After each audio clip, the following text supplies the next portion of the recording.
isang bagay lamang ang magbibigay sa atin ng katagumpayan upang maisakatuparan natin ang ating magagandang plano at pangarap para sa ating pamilya. Yan ay ang pananampalataya.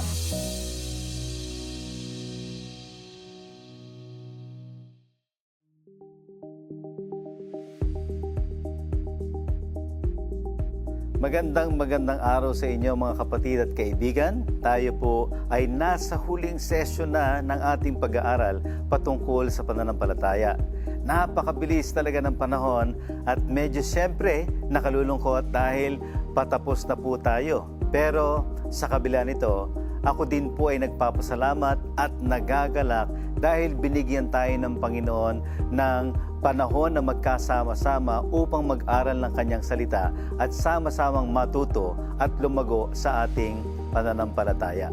Aking panalangin na ang bawat isa sa atin ay napagpala ng salita ng Panginoon at maging pagpapala din tayo sa mga taong nakapaligid sa atin sa pamamagitan ng pagbabahagi natin sa kanila ng ating mga natututunan.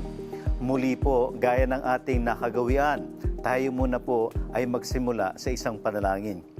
Salamat, Panginoon, dahil tunay na dakila ka sa aming pong mga buhay. At napakaraming pagkakataon na kami ay paulit-ulit mong inaabot at tinutulungan at tinuturuan. At sa pagtatapos ng sesyong ito, ang aming pong dalangin, na lalo pang lumalim ang aming ugnayan sa inyo at maging matibay ang aming pananampalataya at lalo kaming maging malapit sa inyo. Ang aming pundalangin, Panginoon, na sa aming pag-aaral, ito rin po ay maibahagi namin sa mga taong nakapaligid sa amin. Salamat po. Ito ang aming dalangin sa pangalan ni Jesus. Amen at amen. Dahil po, ang pinaka-focus ng ating pinag-aaralan ay pananampalataya na siyang pundasyon ng ating paglago sa ating relasyon sa Panginoon. Ang topic natin sa huling sesyon na ito ay tungkol sa pagsuko.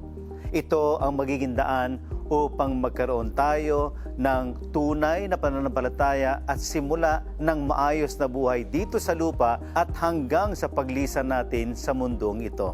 Ayon nga sa Hebreo chapter 11 verse 6, hindi maaaring kalugdan ng Diyos ang walang pananampalataya sa Kanya, sapagkat ang sino mang lumalapit sa Diyos ay dapat sumasampalatayang may Diyos at Siya ang nagbibigay ng gantimpala sa mga humahanap sa Kanya. Ayon sa may verse 6, hindi maaaring kalugdan ng Diyos ang walang pananampalataya sa Kanya. Hindi malulugod, hindi matutuwa, at hindi magagalak ang Diyos sa isang taong walang pananampalataya sa Kanya. Ano nga ba uli ang pananampalataya? Ang paniniwala o pananampalataya sa Diyos ay nangangahulugan ng pagkakaroon ng lubos na pagtitiwala o pananalig sa Kanya bilang Diyos. Kaya ibig sabihin, hindi malulugod ang Diyos kailanman sa isang tao na hindi nananalig o hindi naniniwala sa Kanya. Kapag hindi tayo lubos na nagtiwala at nanalig sa Diyos, hindi tayo susunod sa Kanyang mga utos. Kapag hindi tayo sumusunod, ay nagre-rebelde tayo sa Kanya, at kung tayo ay nagre-rebelde sa Kanya, tayo ay nagkakasala sa Kanya. At kung hindi tayo nagtitiwala at nananalig sa Kanya, hindi natin ipagkakatiwala ang ating buhay sa ating Panginoon. At kung hindi natin ipagkakatiwala ang ating buhay sa Kanya, tayo pa rin ang naghahari, tayo pa rin ang nasusunod at hindi ang Diyos sa pagpapatakbo ng ating buhay. Kung wala tayong pananalig sa Kanya, hindi natin mararanasan ang nag-uumapaw na pagpapala na inilaan ng Diyos at nilayo ng Diyos para sa atin. Kaya maganda yung sinabi sa Hebreo chapter 3 verse 19. Maliwanag kung ganoon na hindi sila nakapasok sa lupang pangako dahil sa kawalan daw ng pananampalataya. Imagine, ang mga Israelita ay naging alipin sa bayan ng Ehipto for 400 years. Sa lubos na kahirapan at pagdurusa, sila ay tumawag sa Diyos na tinugunan naman niya sa pamamagitan ng pagpapadala kay Moses. Sa madaling salita, sila ay nailabas ng Ehipto, pero sa simula pa lamang na sila ay nakalabas, wala na silang ginawa kung hindi ang magreklamo, sisihin si Moses at magrebelde. Yung sanang 10 o hanggang 11 araw na naglakad mula sa Ehipto hanggang sa lupang pangako, dahil sa katigasan ng ulo at kawalan ng pananampalataya sa Diyos, umabot sila ng 40 years sa wilderness at majority sa kanila ay hindi nakapasok except for Joshua and Caleb at mga nagmula sa ikalawang henerasyon. Gaya ng mga Israelita, may magandang buhay din na pangako ang Diyos sa atin. Kaya lang, pareho din nila. Dahil sa katigasan ng ating mga ulo at pagiging makasarili at kawalan ng pananampalataya sa Kanya, ay hindi natin ito nakakamtan. Bagkus, marami sa atin ang may ilan sa dumaan na sa tinatawag na wilderness stage. Walang direksyon ng buhay, nagpaikot-ikot at naging miserable. Ang ganitong buhay ay nakakapagod at nagpapatuloy at mauwi sa talagang napakagulo o napakamiserableng buhay. Maraming oportunidad ang napapalagpas, taon na lumilipas na nasasayang lamang dahil walang breakthrough, at hindi lang iyon, maging mahal natin sa buhay ay naaapektuhan o hindi kaya ay nasasakta na. Ang pagsasama-sama nating ito at pag-aaral ng salita ng Diyos ay hindi aksidente. Alam ba ninyo na ito ay nilayo ng Diyos upang muli sa ilang pagkakataon o baka huling pagkakataon na binibigay sa atin ng Panginoon na kinakailangan ay tanggapin na natin ang buhay na mainam na Kanyang inaalok para sa atin. Huwag nating sayangin at lalong huwag na nating palampasin.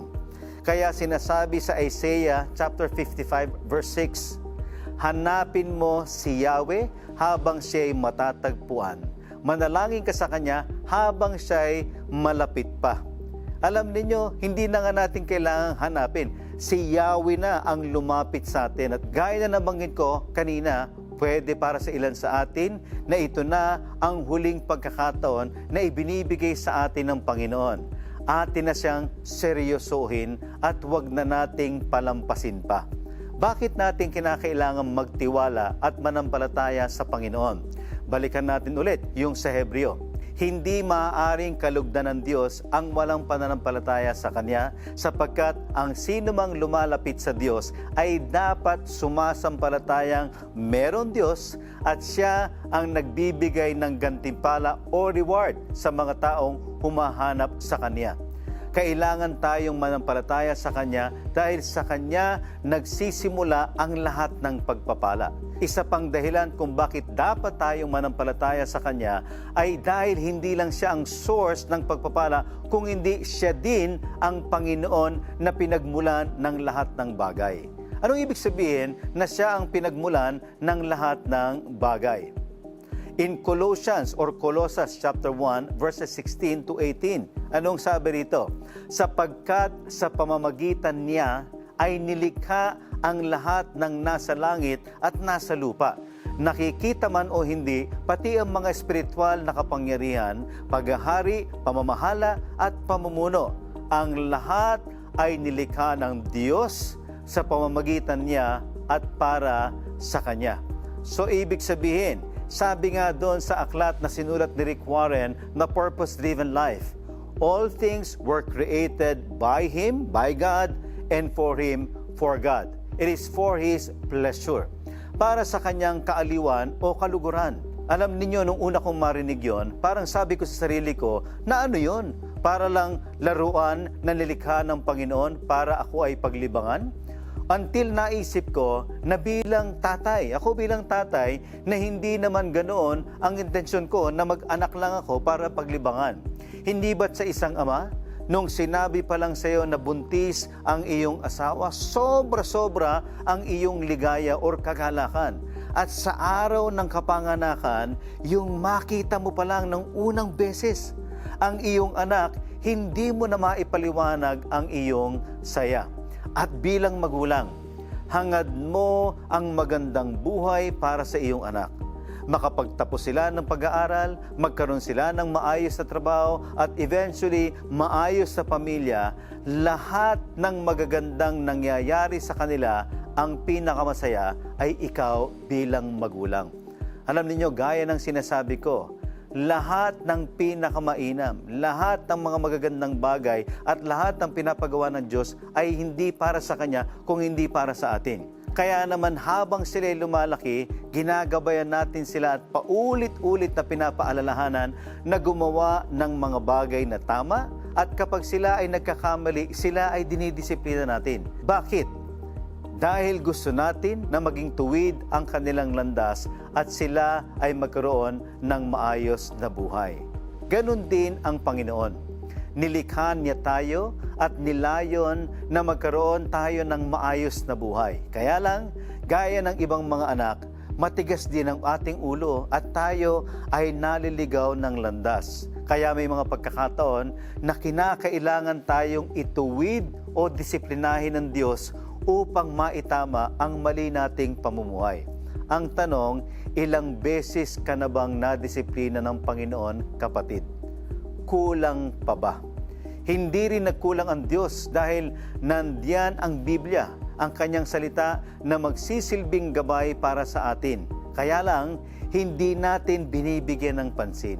Pero alam ninyo, kapag tayo'y namuhay ng may pagsunod sa Kanyang salita, namuhay ng matuwid at magkaroon ng maayos na buhay, higit gaya ng Ama, higit-higit ang kasiyahan ng Diyos na makita niyang maayos ang buhay ng Kanyang mga anak.